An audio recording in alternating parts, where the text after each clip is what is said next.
నమస్తే, welcome to our voice. నేను journalist నవత.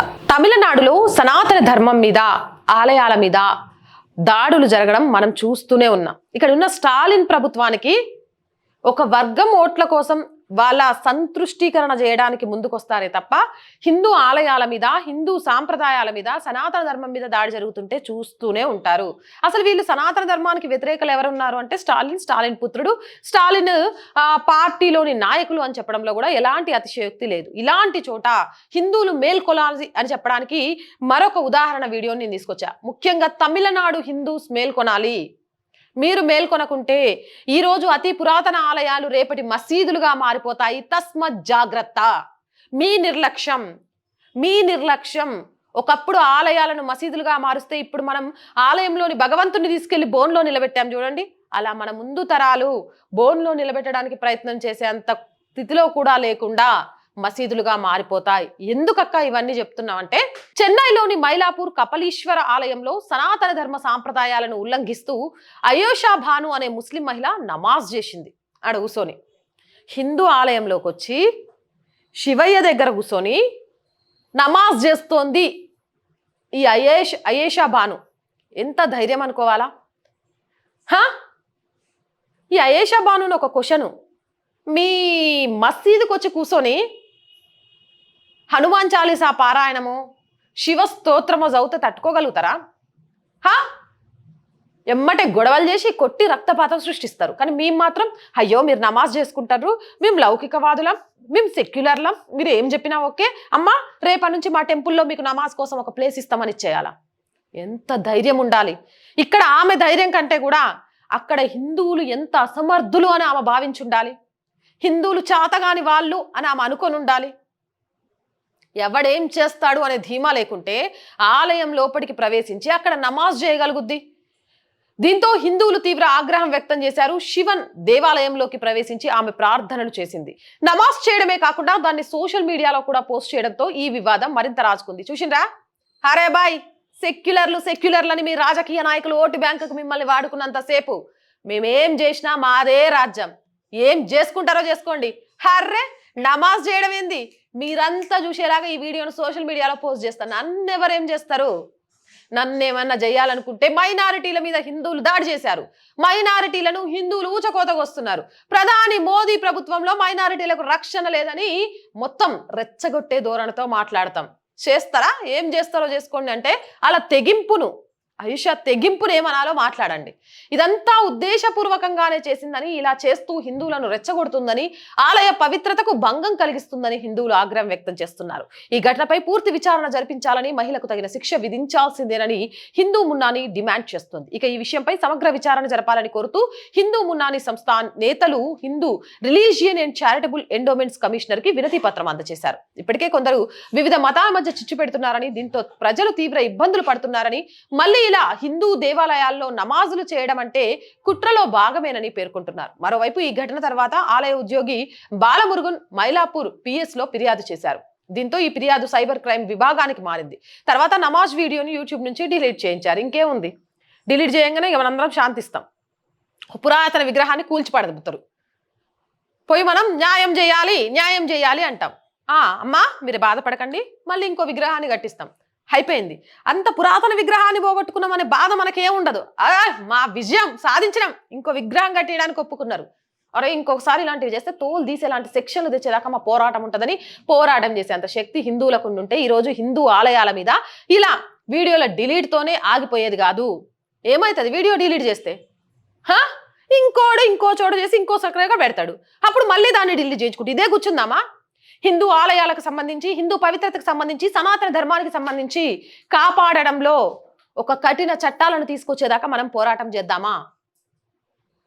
ఇంకెప్పుడు ఏకమవుతారు బై? వీడియో డిలీట్ చేస్తే శాంతి, అమ్మాయి చచ్చిపోయింది అనగానే క్యాండిల్ ర్యాలీ, ఇక ఓ వారం అయింది క్యాండిల్ కరిగిపోగానే ఆ ర్యాలీలు ఆపేసుడు, మళ్ళీ ఇంకో అమ్మాయి చనిపోయినప్పుడే ఆ క్యాండిల్ పట్టుకొని మేము ఏమంటారు ఆ అమ్మాయి కోసం పోరాటం చేస్తాం. లేదా విగ్రహాన్ని కూల్చంగానే ర్యాలీ, అక్కడ కొత్త విగ్రహం కట్టిస్తానగానే అబ్బా ఇది మా విజయమే అని సోషల్ మీడియాలో పెట్టుకోవడం. ఇవన్నీ విజయాలు కాదు, మన అసమర్థతను సూచించే అంశాలు. వీళ్ళకు పురాతన ఆలయం పోయినా ఏం కాదు, ఆలయం ప్లేస్లో ఇవాళ కడతాం, ఓ 10 సంవత్సరాలు పోయిన తర్వాత ఆడ చిన్న గుడారం వేసేస్తాం. ఇది వక్ భూమి అంటాం. అదేంది అని అంటే కావాలంటే ఆలయానికి సంబంధించి విగ్రహాన్ని వెరిఫై చేయండి అంటే అది 10 సంవత్సరాల క్రితమే కనబడుతుంది. 20 సంవత్సరాల క్రితం ఇక్కడ మసీదు ఉండేది సార్, 10 సంవత్సరాల క్రితం వీళ్ళు గుడి కట్టుకున్నారు అంటే ఓ నిజమే కదా అని అది మసీదుకి ఇచ్చేయడం. అదే జరుగుద్ది. చాలా చాకచక్యంగా కొన్నేళ్ల నుంచి ఉన్న ఆనవాళ్లను తుడిచే ప్రయత్నం చేస్తాండ్రు. మనం మేల్కోం. మనకు నెలాఖరికి నెల ఫస్ట్కు జీతం పడదా, మన ఫంక్షన్లు చేసుకున్నామా, మన పార్టీలు చేసుకున్నామా, మన వీధిలో ఏమన్నా ఆలయానికి జరిగిందా, అయ్యో జరిగిందా, అయ్యయ్యో తప్పే సార్, నేను నా సోషల్ మీడియా మీద నుంచి పోరాటం చేస్తా, తప్పే సార్, కూర్చొని 4 సబ్బ ఆతగాని కొట్టొచ్చేస్తాం. అయినా తమిళనాడులో ఇట్లా జరగడం కొత్త ఏవి కాదు, అక్కడ చాలా జరిగినాయి. దాటిని హిందూ సంఘాలు గుర్తించాయి కూడా. హిందూ దేవాలయాలకు హైందవేతరులు ప్రవేశించడం, వారి మత కార్యకలాపాలు నిర్వహించడం ఇలా మస్తు జరుగుకుంటూ వచ్చాయి.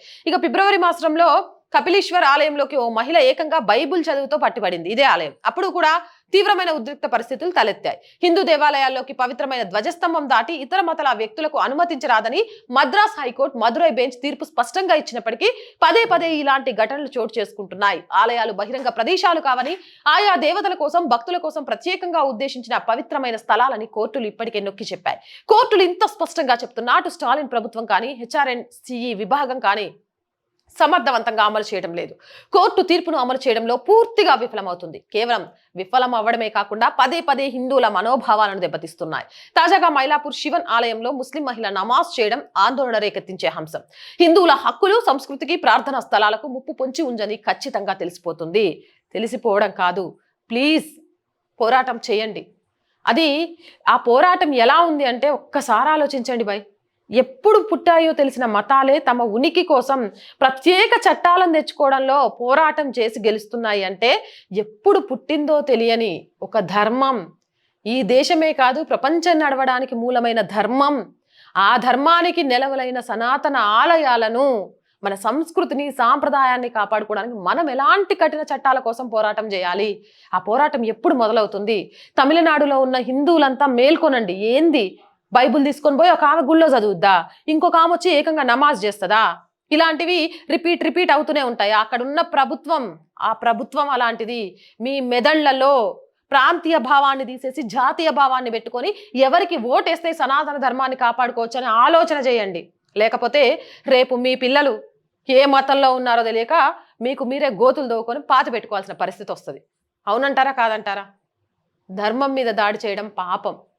కాబట్టి ఆ పాపాన్ని అడ్డుకట్ట వేయకపోతే ఏదో ఒక రోజు ప్రకృతి చేసే వైపరీత్యాలకు మనందరం బలవ్వక తప్పదు.